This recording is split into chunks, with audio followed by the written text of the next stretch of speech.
Good evening, students.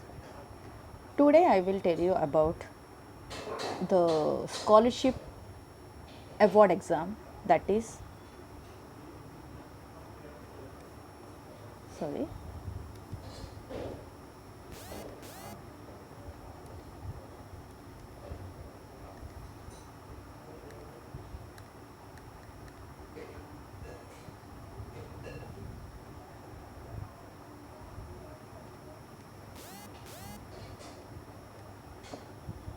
NTSC exam.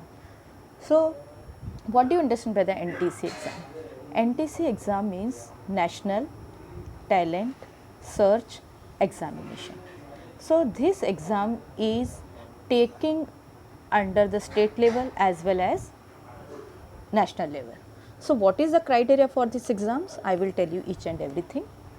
तो अगर इसका application form, sorry, this is my first time that I am writing in this such of a pen tablet, so sorry students.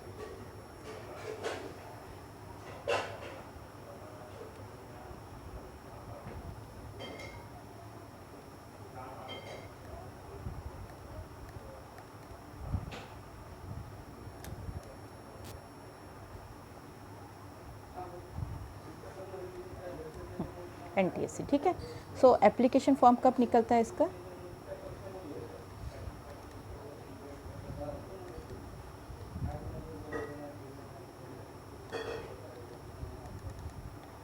सितंबर तक निकल जाता है. सितंबर, हर साल सितंबर के महीने में इसका एग्ज़ाम निकलता है और सॉरी फॉर्म निकलता है. एग्ज़ाम कब होती है इसकी?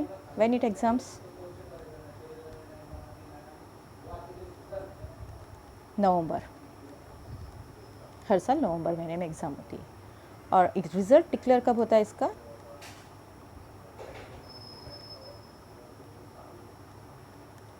इसका रिज़ल्ट डिक्लेयर जैन या फेब में हो जाता है. Now you will think why I am giving you so much importance to an NTC exam, because this is a very precious exam. क्योंकि इससे आपको एक तो स्कॉलरशिप तो मिलती है और ये NTSC एग्ज़ाम ऐसे ऐसे बच्चों को चुनती है कि जो कि स्कूल लेवल पे हम लोग जज नहीं कर पाते हैं कि वो बच्चे में क्या एक्स्ट्रा क्वालिटी है. तो ये नेशनल टैलेंट सर्च एग्जामिनेशन के द्वारा हम लोग बच्चों को ऐसे बच्चों को चुन लेते हैं.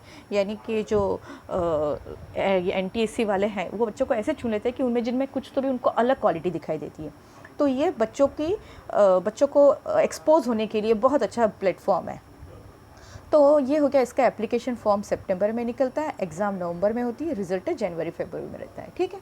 अभी इसका सिलेबस कैसे रहता है? इसका सिलेबस जो रहता है, सिलेबस इसका रहता है 9th और 10th का सिलेबस रहता है. एक्चुअली इसकी तैयारी 9 से चालू कर देनी चाहिए, पर अपने यहाँ पे ज़्यादा अवेयरनेस नहीं है क्योंकि स्कूल में बताया नहीं जाता है कभी NTC के एग्ज़ाम के बारे में. और हम जब क्लास में बताते हैं तो पेरेंट्स या बच्चे लोग इतना सीरियसली लेते नहीं इस बात को. तो इसका एग्ज़ाम की तैयारी हम लोग को 9 से चालू कर देनी चाहिए. तो अभी ठीक है, हम लोग 10th के लिए भी करेंगे तो that is not any problem. तो यहाँ पर जो सिलेबस है इसका 9th और 10th का रहता है. ठीक है. अभी ये जो एग्ज़ाम रहता है ये 4 आवर्स का रहता है. 4 आवर्स का एग्ज़ाम का टाइम ड्यूरेशन है 4 आवर्स. और मार्क्स रहता है इसका 200 मार्क्स का रहता है. 200 मार्क्स का रहता है, जिसमें क्या रहता है, एग्ज़ाम के पहले 2 आवर पहले एक पेपर रहेगा, फिर 2 आवर का ब्रेक रहेगा, फिर 2 घंटे के बाद में फिर से आपका एग्ज़ाम रहेगा. लाइक स्कॉलरशिप एग्जामिनेशन की जैसे रहता है ये. ठीक है. अभी क्या है NTSC एग्ज़ाम में, कैसे कैसे इसका सिलेबस रहता है, लेट अस सी.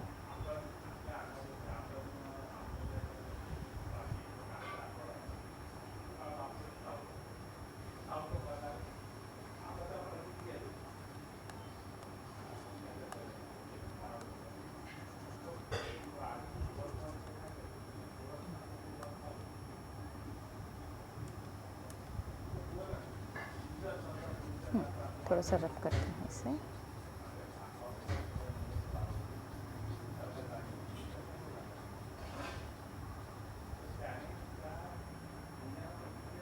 ब्रेक. ठीक है. अभी इसमें सिलेबस क्या क्या रहता है? इसमें एक रहता है मैथ,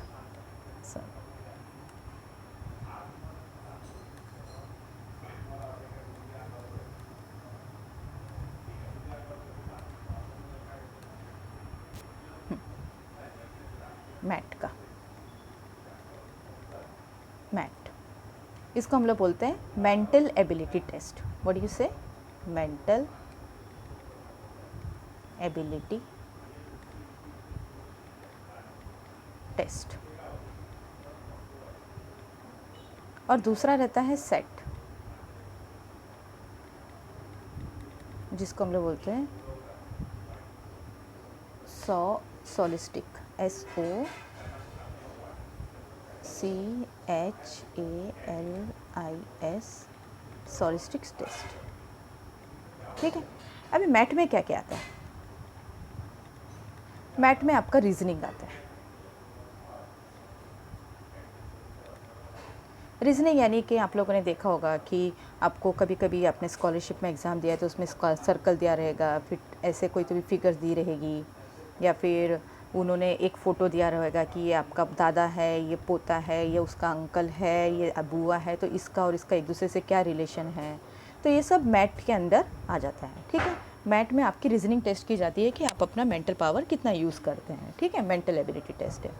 और जो इसका सेकंड पार्ट है उसको हम लोग बोलते हैं सेट बोलते हैं, यानी कि सोलिस्टिक। तो इसमें क्या क्या आता है आपका? इसमें आपका साइंस आता है, दूसरा एसएस आता है, और तीसरा मैथ्स आता है। साइंस आपका रहेगा 40 मार्क्स के लिए, एसएस भी रहता है 40 मार्क्स के लिए, और ये रहता है 20 मार्क्स के लिए। ठीक है। और ये 40-40-20 यानी कि 100 मार्क्स जो है ये आपका ये पूरा का पूरा 9th और 10th के सिलेबस पे बेस रहता है। ठीक है। तो मैथ हो गया, सेट हो गया। तो अभी हम लोग देखेंगे कि एनटीसी एग्ज़ाम कंडक्ट कैसे करते हैं ये लोग। तो यहाँ पे मैंने पहले क्या हुआ है, एनटीसी एग्ज़ाम जो है वो स्टेट लेवल पे पहले लेते हैं और नेशनल लेवल पे रहते हैं। जो स्टूडेंट स्टेट लेवल पे क्रॉस कर जाता है, यानी कि वो मैथ और सेट की एग्ज़ाम स्टेट लेवल पे क्लियर हो जाता है, तो he will appear for the national level. ठीक है। और नेशनल लेवल का जो सिलेबस रहता है वो एनसीईआरटी का रहता है। तो इस प्रकार इसका हो गया। अब इसके फ़ायदे क्या है? What is the use of this scholarship? तो इसके अवार्ड्स ये है कि 11th और 12th में हमें, अगर हम लोग इस एग्ज़ाम को क्लियर कर जाते हैं तो 11th और 12th में एवरी मंथ हमें जो मिलते हैं वो 1250 रुपीज़ मिलते हैं। आप सोचो कि आप अपने खर्चा, एजुकेशन का खर्चा खुद निकाल पा रहे हो, तो इससे बड़ी हेल्प क्या रहेगी हमारे मम्मी पापा को, कि हम लोग उनके ऊपर लोड नहीं बन रहे, हम लोग उनके ऊपर बोझा नहीं बन रहे। आज 1250 हमें महीना मिल रहा है, तो यानी कि हम अपना खर्चा एजुकेशन का तो एटलीस्ट निकाल पा रहे हैं। तो उनको भी कितना बर्डन फ्री रहेगा वो भी कि। और ये तो 11th-12th की बात हुई। उसके बाद में हायर एजुकेशन जो है आपको, और पीएचडी तक आपको 2000 फ्री स्कॉलरशिप मिलती, 2000 आपको हर महीना मिलते रहेंगे, एवरी मंथ। ओके। और दूसरी बात, अगर आप ये एग्ज़ाम क्लियर कर जाते हो तो आपका ऑटोमेटिक जो मेंटल लेवल होता है वो बहुत हाई हो जाता है। तो आप अगर 10th में एनटीएससी क्लॉस कर ही जाते हो तो आप आईआईटी और जेईई लेवल के एग्ज़ाम्स भी क्लियर कर पाओगे, कोई डाउट नहीं है इसमें। तो this information I want to give you, और हम लोग ये क्लास लेंगे। अगर आप लोग रेडी हो तो बी रेडी स्टूडेंट। थैंक्स।